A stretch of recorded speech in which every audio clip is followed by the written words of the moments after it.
13 minutes after 8 o'clock on this Saturday morning. This is Miami Beach, courtesy of our camera from WPLG. You see winds are picking up.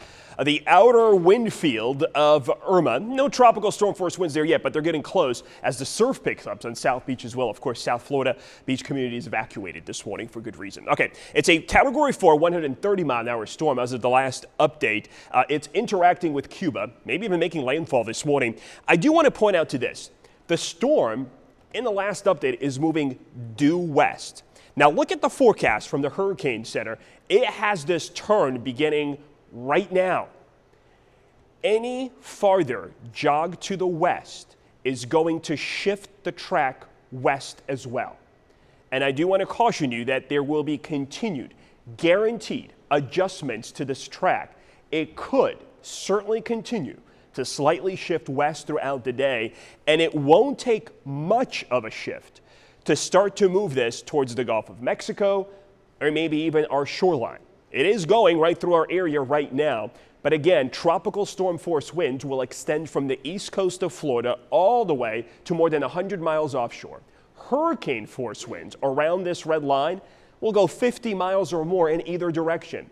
So the exact track is not important, but it will shift some, and that could put some of you out of the hurricane winds or back in them, depending on how it changes through the day. There will be changes, I guarantee you that, throughout the day today as we continue to watch how Irma interacts with Cuba. There's that sharp turn we're expecting later today on the current forecast track.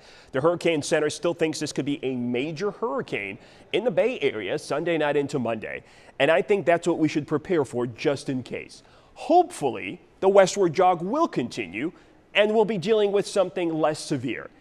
All we'll be is just over-prepared, and there's nothing wrong with that. I do also want to mention this. I know we've been showing you a lot of images from the Caribbean over the last couple of days, but I do not expect nowhere near that type of damage in Florida from the storm. This is a different area. Many places in Florida are prepared for this, both construction-wise and protection, and the storm is not that intense as it was back when it hit Barbuda and St. Martin. That's very important to remember. There's a huge difference between Category 3, 4, and 5. As soon as you jump categories, the intensity of a hurricane increases very, very quickly. So here we go through today. I want to show you this, just a few scattered thunderstorms out there. Wind still light, perfect day to prepare, a lot of scattered clouds. We'll go ahead hour by hour into Sunday morning. So this is 7:15 in the morning. You're seeing wind gusts and wind directions along with rain painted. Some showers are already possible, cloudy skies starting to turn breezy with wind gusts potentially to 44 miles an hour in Sarasota. As we work through the day, by noon, the main shield of rain from Irma begins to move in. Depending on where the center goes, the timing may be adjusted a little bit, but this is not going to change much. The rain starts to move in, whether the center is offshore or onshore already. Southern portions of our area, Sarasota County, you're going to start to get that rain by midday Sunday. And then the conditions just start going downhill through the day. With wind gusts over 60 miles an hour by 4 o'clock on Sunday possible in Sarasota and into tropical storm force in Tampa, the rain already beginning all across the area.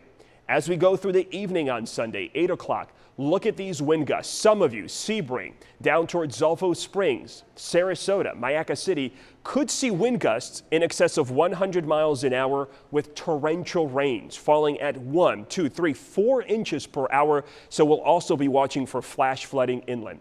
As we go through Sunday evening, after dark, here comes the center of the storm. Again, don't really focus on where this model is pointing it. This will be adjusted, but we are seeing hurricane force wind gusts. In some cases, these could be stronger than 80 and 90 miles an hour right around midnight Sunday. The center of Irma on its current hurricane center track, that may change, then continues north, being somewhere around the Bay Area early Monday morning. The strongest winds just north of the center, so that's going to be Hernando, Pasco, and Citrus County.